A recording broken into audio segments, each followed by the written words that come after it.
अस्सलाम वालेकुम। मेरा नाम सैयद नाज़िम अली है और मैं सुन्नी वेलफेयर कमेटी में ख़ादिम की हैसियत से काम करता हूँ। आज हमारे साथ में डॉक्टर मोहम्मद अली साहब मौजूद हैं और आप कार्डियक सर्जन हैं। और आज हमारे साथ में ये मुखातिब हैं जो कोविड-19 की सेकंड वेव हमारे प्रदेश में, हमारे देश में जो आ चुकी है, उसके बारे में हम मोहम्मद अली साहब से जानना चाहेंगे। डॉक्टर साहब, जो अभी के हालात हैं उसके बारे में थोड़ी सी आप बताएं। सलाम। आपका कहना सही है कि we are dealing with the second wave आ गई है और बहुत एहतियात की ज़रूरत है। एडमिनिस्ट्रेशन से लेके डॉक्टर्स अपने काम में लगे हुए हैं। सब बेड्स फुल हैं वार्ड में, आईसीयू में। अगर खुदा न खास्ता कोई मरीज़ बीमार होता है तो बड़ी मुश्किल हो रही है, हालांकि सब तरह से बेड्स की मैनेजमेंट की जा रही है, but still it's a very difficult situation. तो हमारे पास प्रिवेंशन ही अभी एक तरीका है। डॉक्टर साहब, इस हालात में जो सेकंड वेव इतनी तेज़ी से हमारे यहाँ फैल रही है, हमें क्या क्या एहतियात रखने चाहिए?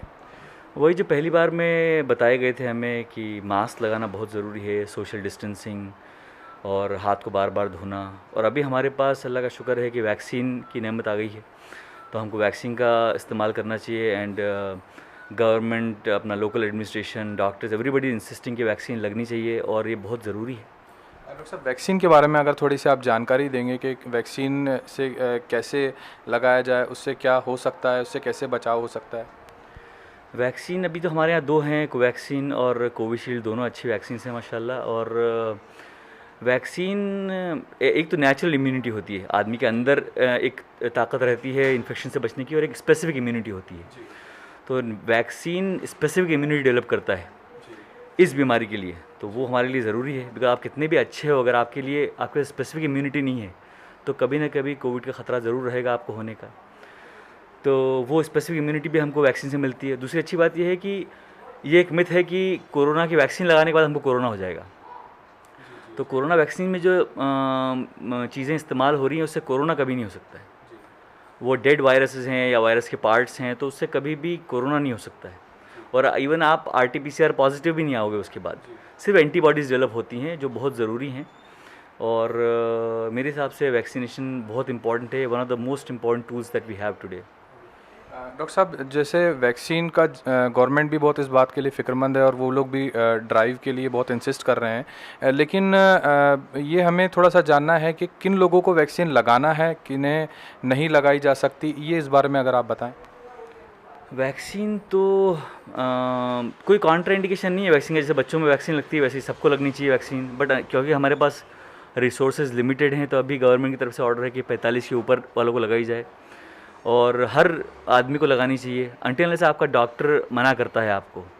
तो आप अगर डायबिटीज़ है, किडनी की प्रॉब्लम है, दूसरी और भी कोई परेशानी है, हाई ब्लड प्रेशर है, तो अगर आपका ब्लड प्रेशर कंट्रोल्ड है तो भी आप वैक्सीन लगवा सकते हैं। डॉक्टर की सलाह लेना अच्छी बात है, पर अगर जनरल रूल बात की जाए तो सबको वैक्सीन लगानी चाहिए। और जो बुज़ुर्ग हैं उनको तो और भी ज़्यादा ज़रूरी है। वैक्सीन के 2 डोजेज़ हैं, वो डोज़ पूरे करने चाहिए, टाइम से पूरे करने चाहिए। पहले सरकार 4 हफ्ते बोल रही थी, अब डेटा के आधार पे बोल रहे हैं कि 6 से 8 हफ्ते होना चाहिए, विच इज़ वेरी गुड। और उसके बाद भी ये है कि उसके बाद भी इम्यूनिटी दूसरे डोज़ के 2 हफ्ते बाद डेवलप होती है। और ये इम्यूनिटी डेवलप होने के बाद भी आपको सब प्रिकॉशंस लेनी है ना। तो सबसे इम्पॉर्टेंट चीज़ ये है कि वैक्सीन के बाद जो इंटेंसिटी होती है बीमारी की वो कम हो जाती है, जान जाने का ख़तरा कम हो जाता है, आपके आईसीयू में भर्ती होने का ख़तरा कम हो जाता है, जो बहुत बड़ी चीज़ है आज की तारीख में।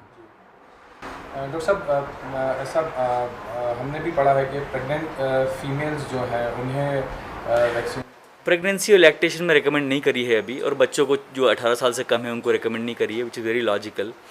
क्योंकि ये लोग, इनकी वैसे भी इम्यूनिटी अच्छी रहती है बच्चों की, तो अभी उनको कोरोना हमने इतना सीवियर देखा नहीं है उनमें। दूसरी चीज़ ये है कि कोरोना के साइड इफ़ेक्ट्स वैक्सीन के, फीवर आना बहुत नेचुरल है किसी भी वैक्सीन के बाद, बिकॉज इम्यूनिटी डेवलप हो रही है, तो उससे घबराने की ज़रूरत नहीं है। कुछ लोगों को बॉडी एक भी होता है, थोड़ी सी लिथार्जी भी रहती है, which is all very normal, एक आध दिन में चली जाती है, कोई बहुत बड़ी चीज़ नहीं है। बाकी कोई मेजर साइड इफ़ेक्ट, जैसे मैंने सुना था कुछ वीडियोज़ में कि किडनी फेल हो गई है और आप नपुंसक हो जाते हैं, तो दिस इज़ बहुत ही बेहुदा बात है ये, और ये लोगों को भ्रमित करने वाली बात है। बॉटम लाइन ये है कि वैक्सीन सबको लगानी चाहिए। जी। डॉक्टर साहब, वैक्सीन लगाने कि कितने क्या क्या एहतियात रखने हैं, क्या वैक्सीन लगाने के बाद भी हमें मास्क पहनते रहना है, सोशल डिस्टेंसिंग हमें रखना है? बिल्कुल बिल्कुल। वैक्सीन के बाद भी मास्क, सोशल डिस्टेंसिंग, हाथ को बार बार धोना ज़रूरी है। बिकॉज़ ये जो है ये अभी अभी हम वैक्सीन सबको तो नहीं दे पा रहे। तो जैसे जैसे वॉल्यूम बढ़ेगा कम्युनिटी में, वैसे वैसे ये बीमारी ख़त्म होती जाएगी इंशाल्लाह। तो अभी हर्ड इम्यूनिटी डेवलप करने के लिए हमारे पास बहुत बहुत वक्त है, बहुत लोगों को वैक्सीन लगानी है। तब तक हमको सब प्रिकॉशंस लेनी है। सर, अभी गवर्नमेंट, जितना हम लोग एडमिनिस्ट्रेशन के साथ में काम कर रहे हैं, उनकी ये फ़िक्र है कि अभी रमज़ान आने वाले हैं और रमज़ान के पहले जितना ज़्यादा वैक्सीन जितनी ज़्यादा वैक्सीन ड्राइव तेज़ी से चलेगी, उतना ही फ़ायदा कम्युनिटी को भी मिलेगा। इसके बारे में अगर आप थोड़ा सा। बिल्कुल। रमज़ान गैर रमज़ान सब जगह सब टाइम पर वैक्सीन का रोल है। और मुझे लगता है कि अगर रमज़ान से चालू भी होते हैं हफ्ते भर बाद से इंशाल्लाह, तो वैक्सीन पे कोई मसला नहीं है। आप रोज़े से हो और वैक्सीन लगा रहे हो तो इसमें कोई वो नहीं है, आप लगा सकते हो। ये तो इंजेक्शन है, कोई दवाई नहीं है कि आप मुंह से ले रहे हो उसको। तो वैक्सीन आप बिल्कुल लगाइए और मेरे हिसाब से रमज़ान में आप अपना फ़रीज़ा समझ के इसको लगाइए, है ना। आप बच रहे हो, सिर्फ आप नहीं बच रहे हो, एक्चुअली आप पूरी कम्युनिटी को बचा रहे हो, अपने आसपास के लोगों को, अपने शहर को, अपने देश को बचा रहे हो।